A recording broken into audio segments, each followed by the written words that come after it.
every night. I just wanna need you, but everything went wrong. Did you expect it is time to say goodbye? Goodbye.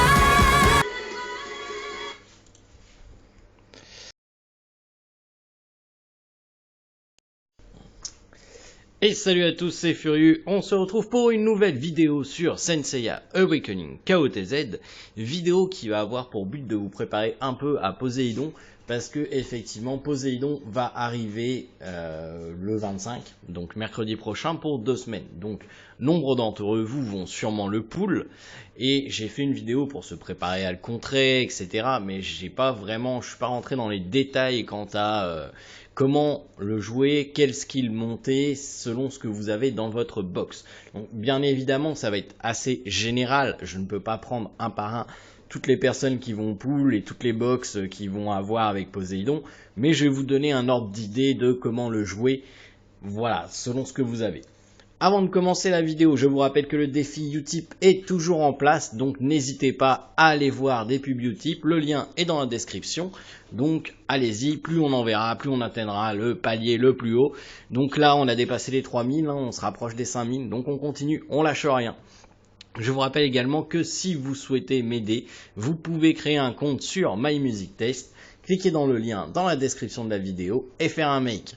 Ça me permettra d'être dans le top 10 et d'y rester. Voilà, donc Poséidon arrive mercredi. Nous avons eu également confirmation qu'il y aura des packs spéciaux pour Noël. Donc est-ce que ces packs vont être intéressants ou pas? Mercredi bien entendu, avec la mise à jour, on ira faire un tour dans le shop et je vous sortirai une vidéo avec quels sont les packs intéressants, quels sont les packs non intéressants, est-ce que les packs de Noël sont intéressants ou pas. Normalement ça devrait pas être si mal. Ça devrait pas être si mal. Je pense qu'ils ont compris un petit peu que là les prix du Black Friday étaient vraiment pas cool. Donc normalement on devrait avoir quelque chose d'intéressant à Noël. Moi c'est pour ça également que je n'ai pas encore repris mes abonnements. Je ne sais pas encore si je vais réinvestir ou pas dans le jeu. Pour l'instant ça a l'air de prendre une allure plus ou moins intéressante, mais j'attends de voir le mois de janvier et ces fameux packs de Noël, qu'est-ce que ça va être. Alors, déjà, si vous pouvez Poséidon, pour moi, il faut avoir au minimum 500 étoiles. Pourquoi 500 étoiles? Parce que si jamais vous avez la malchance de ne pas l'avoir au bout de 500 étoiles, normalement vous devriez avoir suffisamment de frag pour le débloquer assez rapidement. Si vous avez moins de 500 frags, vous risquez, par exemple, si vous avez 300 étoiles, pas 500 frags, excusez-moi, 500 étoiles. Si vous avez 300 étoiles, vous risquez de vous retrouver à 70-80 maximum frags. Et là, du coup, ça risque d'être un peu long parce que c'est 40 jours, c'est un perso SS, donc si vous êtes dans une guilde où tout le monde va demander Poséidon, les gens vont avoir un peu de mal à donner des frags de Poséidon, sachant que c'est un perso qu'il faut quand même skill up, donc ça va être compliqué. Tandis que s'il vous manque une dizaine, une quinzaine de frags, vous pourrez les récupérer petit à petit avec votre guilde, donc c'est plus payant. Pour moi, honnêtement, si j'ai 500 étoiles à la fin des 2 semaines, je le tenterai. Si je n'ai pas les 500 étoiles, à ce moment-là, je ne le ferai pas et j'attendrai tout simplement qu'ils reviennent. Donc, maintenant, vous êtes chanceux. Vous pouvez Poséidon, vous avez Poséidon. Mais vous ne savez pas comment le jouer. Déjà, première des choses, Poséidon a 3 branches, entre guillemets, différentes. L'eau, la glace et la foudre. La foudre est son premier skill est un petit AOE. Et son deuxième skill, c'est un mono-cible, mais qui a potentiel de contrôle. La glace, ce sont du renvoi de dommages. C'est quelque chose qui est plus protection et counter-attaque. L'eau, ce sont des invocations. L'eau est le seul skill qui ne coûte rien. Voilà, vous voyez d'où je veux en venir un petit peu. L'eau, c'est des invocations qui va faire apparaître une griffe derrière l'adversaire. Ça, c'est le deuxième skill, qui va faire apparaître une griffe derrière l'adversaire. Et si l'adversaire attaque, il va se manger la griffe. Et la première invocation, c'est une invocation qui simplement réduit la défense de votre adversaire. Donc, mettons, vous avez Poséidon. De base, un Poséidon, sa vague va buffer l'équipe. Donc si vous avez par exemple la Singa en 1-2-1-1, le Poséidon va faire plus mal. Pas seulement au niveau de la vague, mais aussi en buffant votre équipe en termes de dégâts.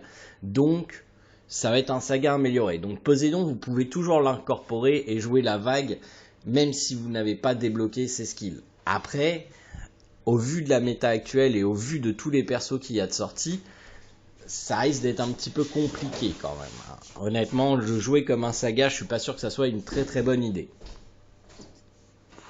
Poséidon fait des dégâts magiques, donc le triangle marchera avec Poséidon, il n'y a pas de souci. Vous pourrez balancer le triangle de canon et après la vague de Poséidon. C'est tout à fait envisageable, par exemple de sortir Poséidon, canon et Chakara Yashiki. Ça vous permettrait de balancer la vague et le triangle tour 1 et tour 2 de commencer avec un Chakara Yashiki très rapide et balancer un Akala rapide. C'est toujours possible. Après, si vous avez Yogapog, je vous conseille très fortement de monter le skill glace. Pourquoi? Parce que vous allez pouvoir tourner sur une composition basée autour du Reflect de Mage. Donc avec Yogapog, avec Misty, avec June, avec tous ces persos-là, avec Mu, tout ce qui est pour le Reflect de Mage. En revanche, si vous avez CIAGC, vous pouvez également le jouer haut. Pourquoi? Parce que comme je vous disais, l'eau est le seul skill qui ne coûte rien. Donc ça vous permettra le tour où, par exemple de le jouer avec Felina, le tour où Seiya est en l'air, vous balancez une invocation, Seiya va proc parce que ça coûte 0 et il va faire le maximum de dommages. Et le tour d'après, pendant que Seiya est à terre, vous avez mis Felina sur Poséidon, vous pouvez lancer la vague. La vague fera quand même pas mal de dommages avec Felina. Et le tour suivant, vous pouvez balancer par exemple la deuxième invocation et le quatrième tour la vague. Vous pouvez faire un jeu comme ça avec CIAGC qui va vous permettre d'optimiser à la fois votre CIAGC et à la fois votre Poséidon avec les dégâts de la vague. Vous pouvez également jouer Poséidon en termes de contrôle, donc apporter un contrôle en plus. Attention, ça demande d'avoir monté la foudre level 3. Et à ce moment-là, il peut s'incorporer un peu partout et un peu avec tout le monde. Cependant, ce n'est pas non plus un contrôle à 100%. C'est-à-dire que c'est très rare de jouer Poséidon pour un contrôle. Vraiment, on le voit pas. Enfin, moi, je l'ai pas vu trop souvent. Je vais rectifier parce que c'est vrai que maintenant, il faut que je fasse attention à ce que je dis. C'est pas non plus un perso qui va être là pour contrôle. Globalement, c'est pas un perso qui va être là pour contrôle. En revanche, vous pouvez très bien le jouer avec un Doko ou avec un Saga ou avec des persos comme ça ou même un Chakara Yashiki avec des gros AOE et balancer la vague tour 1 et buffer comme ça votre équipe. Alors, Saga il peut balancer son Galaxian Explosion tour 1 donc c'est pas génial. En revanche, Chakara Yashiki la plupart du temps est avec Akala et Doko met un petit peu de temps à se stacker. Donc si vous avez le temps de lancer une voire deux vagues dans le cas de Doko avant que les dragons partent, il va faire encore plus mal dû au buff de la vague de Poséidon. Donc ce n'est pas négligeable, c'est un buffer qui va augmenter encore vos dégâts. Pareil, un Deathmask qui met du temps à se stacker, à faire des fantômes, s'il est buffé par la vague de Poséidon, cela va lui permettre de pouvoir être encore plus puissant au moment où il va faire péter ses spectres. Et ça fait mal, un Deathmask qui fait péter des spectres. On le sous-estime beaucoup, mais ça fait très mal. Et il n'a pas encore ses runes de sortie. Quand il va avoir ses runes de sortie, ça va être horrible. Maintenant, vous pouvez jouer Poséidon aussi en tant que main DPS, en faisant des invocations et par la suite la vague, pour maximiser encore une fois les dommages de Felina. À ce moment-là, vous pouvez tout très bien le mettre avec un Daedalus, avec des choses qui vont le renforcer. Bon, par contre, clairement, si vous avez un Saga monté en 1, 3, 2, 1 par exemple, la vague de Poséidon fera moins de dommages que le Saga. Ça, faut en être conscient.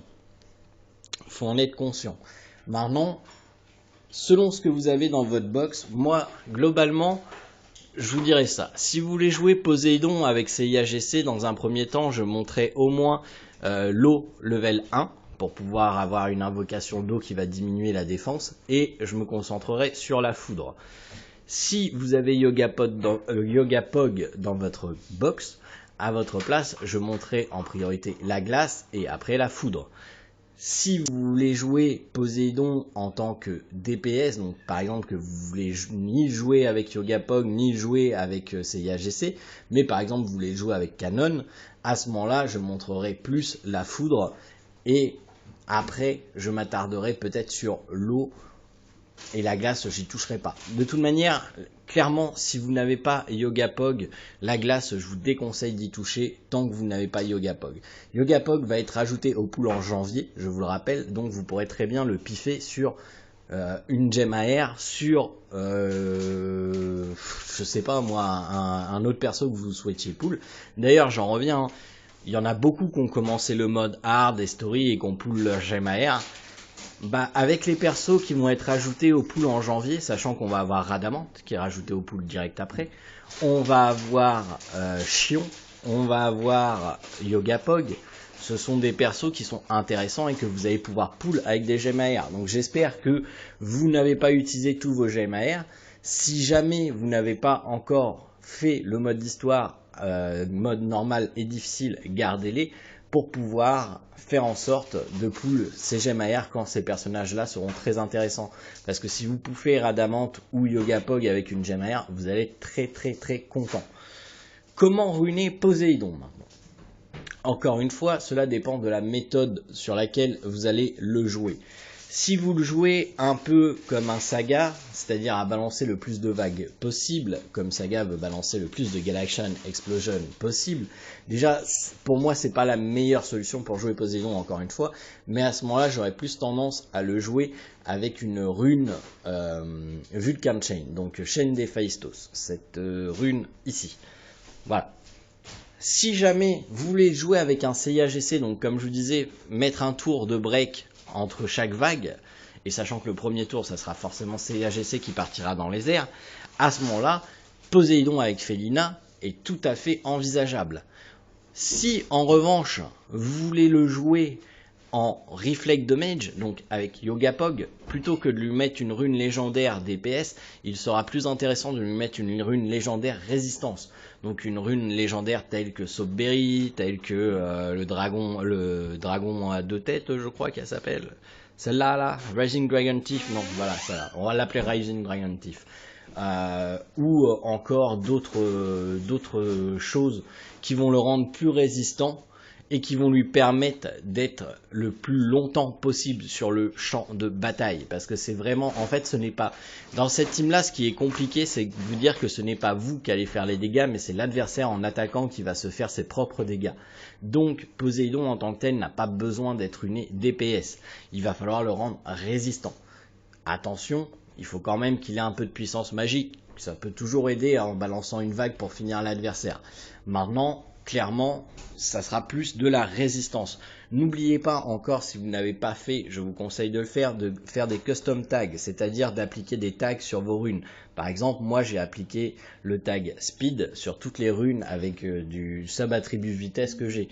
Faites-le, ça sera quand même beaucoup plus facile pour retrouver vos runes. Je sais que ça prend un petit peu de temps sur le coup, mais après ça vous est vraiment bénéfique. Au niveau des runes rouges, si vous le jouez en DPS, vous allez partir sur du rosaire. Forcément, vous allez faire en sorte que Poséidon fasse le plus de dommages possible. Si vous le jouez en résistance, c'est-à-dire en Reflect Damage, vous pouvez le jouer avec des White Mist ou des Flower Ring.